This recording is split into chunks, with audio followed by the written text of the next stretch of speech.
everybody. This is Joseph P. Farrell with news and views from the Nefarium on Thursday, June 9th, 2022. We're already in the month of June, folks. Can you believe this? Now, before we get started today, I want to explain what's been going on with the vid chat. I've noticed a few comments on the website forum, and I've had a few emails. What's happened is I've moved it from this week to next week. And I didn't even put up the vid chat block in the members area yet. And the reason I didn't do that is I had a feeling I was going to be moving it anyway. What's happened this week is we've been in another one of those very strange weather patterns where every single night, or I should say early morning, we've had some rather bad storms and rain move through the area. And what that's done, of course, is it keeps little Miss Shiloh awake and keeps me awake trying to comfort her while she's awake. So it's just been an absolute disaster of a week for me to try and schedule anything and get anything done. You're not the only ones that have had your vid chats ruined. I also have missed some doctor's appointments and so on. So it's just been a bad week. We're supposed to have another round of storms, believe it or not, tomorrow morning, which is, of course, the original day that I plan to do the vid chat on. And that's going to go by the wayside. So we're going to do it next week. I will try and put the vid chat for next week up this weekend, probably Sunday sometime. So keep looking at the website. If you don't see it by Monday, shoot me an email. It may mean I've forgotten or something like that. Anyway, let's get down to business. I have two entirely unrelated stories, but I'm posting them and commenting on them today because there's only so much coincidence theory, I don't know about you, but about me, that I can stomach. This seems to be the new philosophical epistemological paradigm that's being advanced by some people who clearly know that there's a pattern and they don't want people probing too deeply, so it's all just coincidence. Well, you know the old adage that I've quoted many times.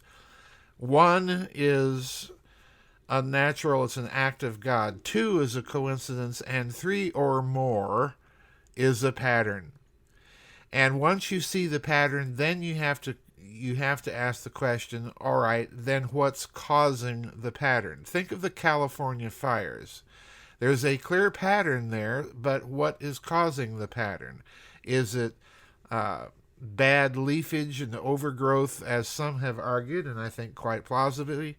Is it directed energy weapons? You know, I've argued that. Others have argued that. Is it electrical pulses in the actual wiring of homes? Is it smart meters? In other words, there's a lot of hypotheses out there to explain what clearly is a pattern. Well, there's another pattern going on right now, and I want to read this first article, and again, I'm going to link them for you. I'm going to read several paragraphs from this one, and then skip immediately to the second article, which is about a very, very different kind of pattern, but yet the pattern is there. But I want you to listen to this first article because it cites Tucker Carlson, and again, I think Mr. Carlson is exactly correct, that when you have this kind of pattern, then the onus of mere coincidence is on the burden of those maintaining it to prove. Otherwise, you've still got a pattern. So here we go. Quote, living near an unincorporated community of northwest Arkansas, I sometimes joke that our would-be town is made up of maybe 40,000 or 60,000, maybe more. Not people, chickens. We have thousands of the birds housed in a large chicken-growing facility close enough for me to hear them clucking and crowing on still Ozark mornings. I can't imagine what it would be like if that 600-foot-long structure burned while full of the birds. That happened May 28th in Wright County, Minnesota, as a massive fire consumed a barn at an egg processing plant, killing tens of thousands of chickens. The fire is part of a continuing string of incidents disrupting the food supply chain during an inopportune time in which there are also problems securing fertilizer and rail transportation, not to mention the cost of the diesel fuel that drives tractors and food shipments. The blaze occurred at a building of the Forsman Farms at Howard Lake, a fourth-generation agricultural operation selling 3 million eggs per day, according to the station WCCO. And I'm from that area, so I know that WCCO is, in fact, in Minneapolis, St. Paul. Skipping a couple paragraphs here. Quote, "Of course, we've been hearing of multiple incidents at recent months at food production facilities. So what's going on? Google it, and you'll find the usual fact checkers purring that there's nothing to worry about. False. Accidents and fires at food processing plants in 2022 were not planned intentionally to create food shortages," unquote, Reuters reported. Now, I don't know about you folks, but I'm so reassured. The number of fires hasn't been out of the ordinary, and of the fires that have happened, there's been no indication of foul play, unquote, according to factcheck.org. Experts say there's no credence to the recent internet rumors that a number of fires at food processing plants across the country are suspicious or in some way linked, the National Fire Protection Association Journal reported, which actually headlined its story, "Nothing to see here." Okay, maybe there's nothing to this.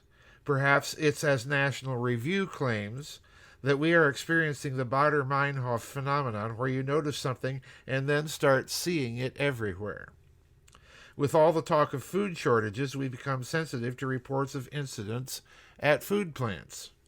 And yet, in these days of smashed media, corporate, medical, and government credibility, whom can we trust? Many of us are like people in the old Soviet Union who joked that to know what is going on, you had to read the newspaper upside down.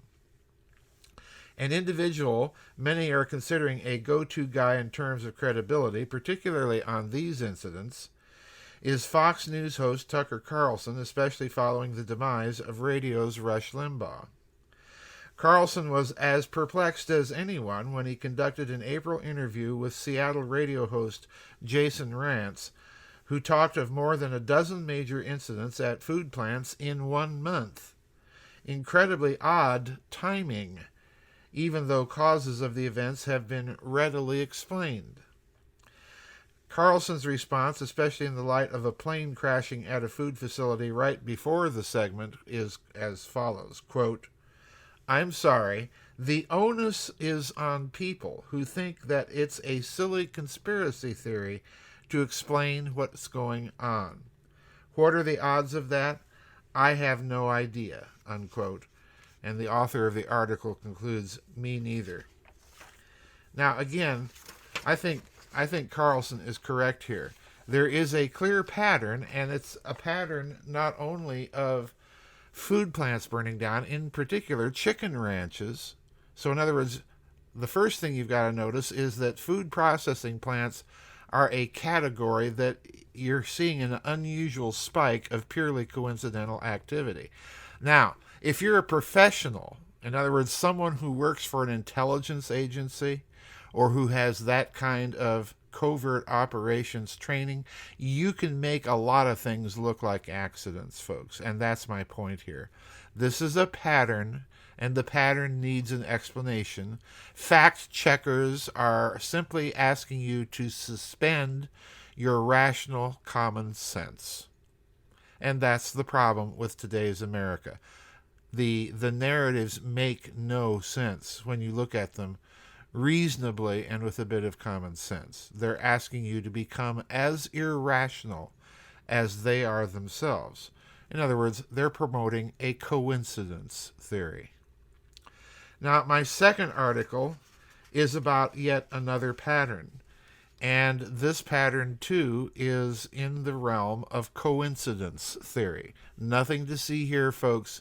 Move along. It's merely a statistical fluke. And this article is titled, Family of Clinton Advisor Found Hanging from Tree with Shotgun Blast to Chest Blocks from the Release and blocks release of the files detailing the grisly death scene.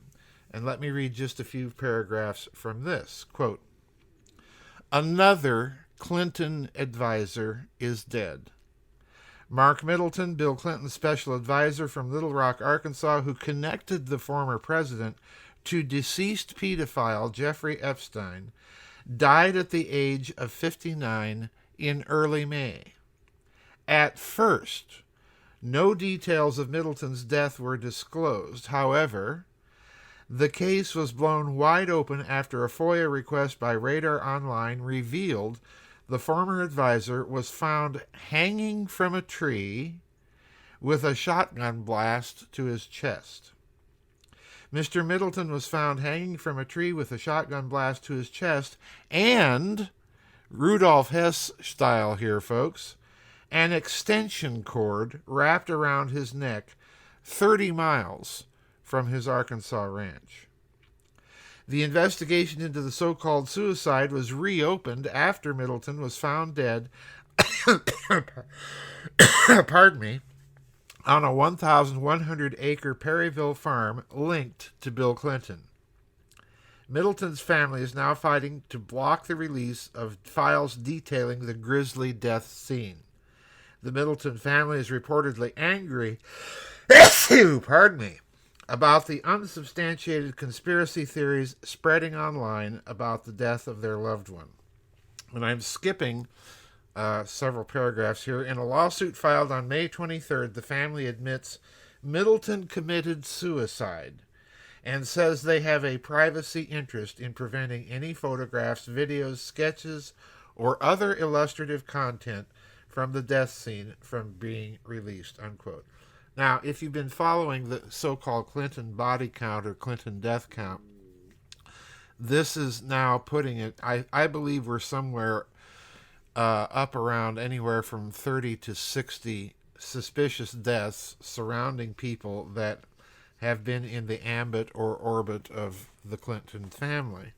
And again, is this purely a coincidence? Well, you don't commit suicide by hanging yourself from a tree with an extension cord and then blasting your chest with a shotgun.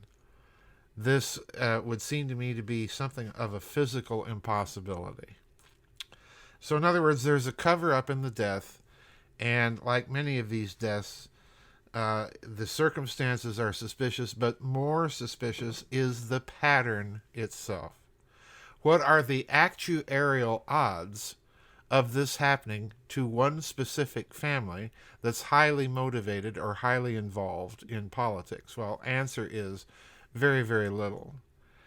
And that means that there is some shady dealing that needs to be investigated. And again, to dissuade you from doing that, they say, well, this is a coincidence. It's a coincidence theory that they're trying to sell. Well, folks, I'm no longer buying the coincidence theories, to be quite honest with you. We've got too many patterns like this. We see too many nefarious and ill-intentioned people in positions of power, and it's time to start delving into these things, and it's also time to start, in my thinking, to start prosecuting some of these people. These things need investigation, beginning with all of these suspicious food plants. Their destruction coming at this precise time and in this timely concentration in the last month or so is something that I think is very, very difficult, if you are a reasonable, commonsensical person, to dismiss as a coincidence theory. Excuse me. So that's it for today's news and views. Pardon me, folks. Don't forget that I've moved the vid chat to next week. I'm hoping and even praying to a certain degree that we get out of this horrible weather pattern that we've been under for the last few weeks. It's been literally impossible for me to schedule pretty much anything, and even some friends of mine that have had scheduling things that they've wanted to invite me over, I've not been able to attend because of the weather. So that's it for today's news and views. We'll see you on the flip side, folks. Remember, no coincidence theory. Conspiracy theories in contexts like these make a lot more sense. So we'll see you on the flip side. Bye-bye, everybody, and God bless.